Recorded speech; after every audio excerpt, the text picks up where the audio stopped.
Hello and welcome to another Hand Drink Solo wine info video where we review curious wines for curious minds. And because we know your mind is curious, we generally spend most of our time trying to unlock the secrets and tips and nigh on alchemical rituals required to transform this kind of creepy crawly photosynthesizing shrub vine into a sensory miracle of nature. But sometimes, just sometimes, discretion is required because sometimes there is more than a good story at stake. Sometimes the coordinates of a certain vineyard are treated with a level of secrecy best reserved for nuclear launch codes or Nana's Bolognese recipe. Sometimes a winemaker's life could be at risk. I can't think of any example of that actually happening, but that doesn't mean it hasn't happened. The point of this all is that there are always nefarious forces at play, shadowy figures with deep pockets and unbridled lusts for Venus glory. In fact, at this very moment, there may well be a man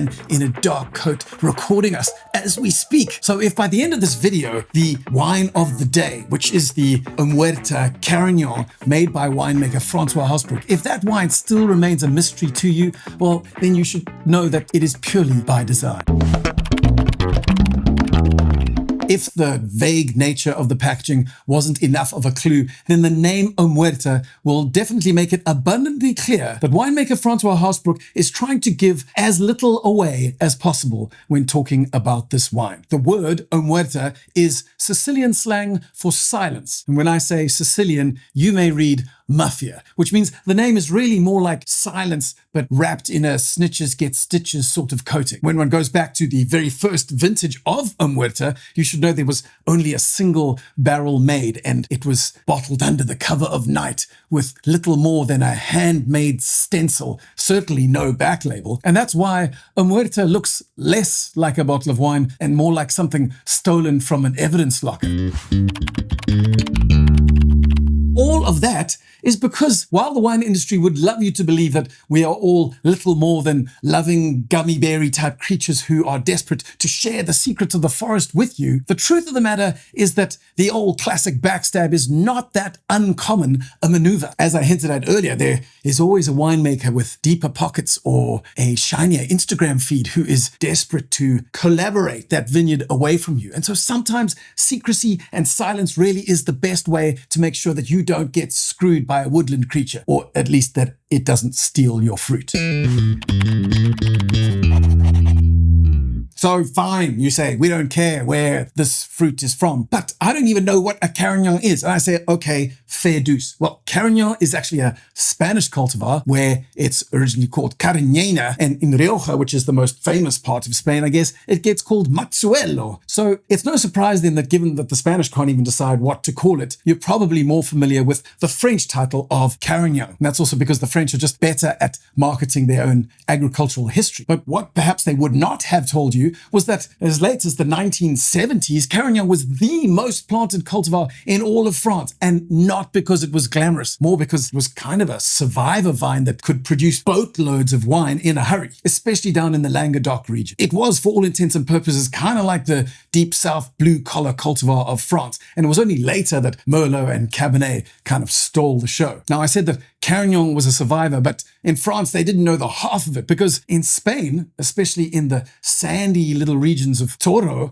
there are vines sometimes approaching 200 years old, which completely predates phylloxera. And that's because the vines growing in these super sandy soils in Toro survived where not even phylloxera could survive. So it really was this crazy cultivar. And if you go to places like Priorat, where super old vines produce the most intense concentrated wines you can imagine. But in recent history, fascinating developments have occurred. In Maules region in Chile, they've got also old vine Carignans that have started to gain serious cult-like status. In South Africa even, where historically it too was seen as a blending component, Nederburg loved a bit of Carignan in some of their early red blends. Now, in the last 15 or 20 years, you've got winemakers, especially the young, more progressive ones, seeing this cultivar for what it can be, which is on occasions a really elegant, red-fruited, perfumed, quite lithe affair. So this cultivar globally is by no means a footnote. It has gone from factory worker to cult icon.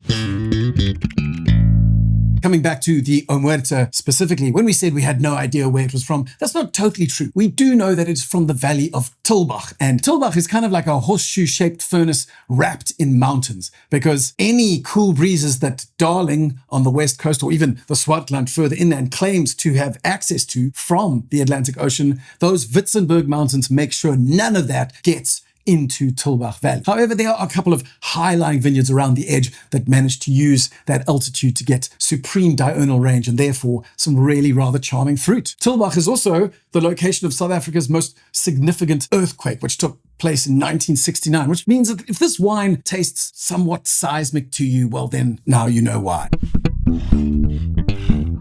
Okay, so when we get into the glass and give this guy a sniff, well, if you listen to winemaker Francois Hosbrook talk about this wine, he often says that he loves the feral nature of Carignan and that it's rustic and sometimes gamey. But I got to be honest, that's not at all what I get up front. Instead, what I get is a beautifully clean, superbly articulate blast of black cherry, some black currant, slightly candied note to it. Now, I guess some of those candied elements are going to come from the fact that 60% of this is fermented as whole bunch. So you've got some of that carbonic maceration stuff going on. And then also just a little kind of green tinge, a little bit of leafiness to it, maybe a touch of mint, definitely touches of white pepper. And again, this is probably from the presence of stems in the wine. But overall, it is youthful, articulate, clean, bright, a little bit of raspberry sherbet in there as well. It really is superbly charming. So when we give it a sip, well, I mean, for starters, it's almost 6 years from bottling, and this wine is so fresh, so vibrant, so articulate. All the fruit is like right up in front of you. There's no patina, there's no sense of age or tertiary setting in. It's beautiful black cherry skins, and the tannins, which could be drying oak tannins, because this wine spends 20 months in 300 litre and 500 litre barrels. Instead, they're not at all that. They're actually fine, almost like cherry skin tannins that are just beautiful to you. You almost want to chew on them as they're in your mouth, as opposed to what it could have been. It's like green banana mouth-drying tannins or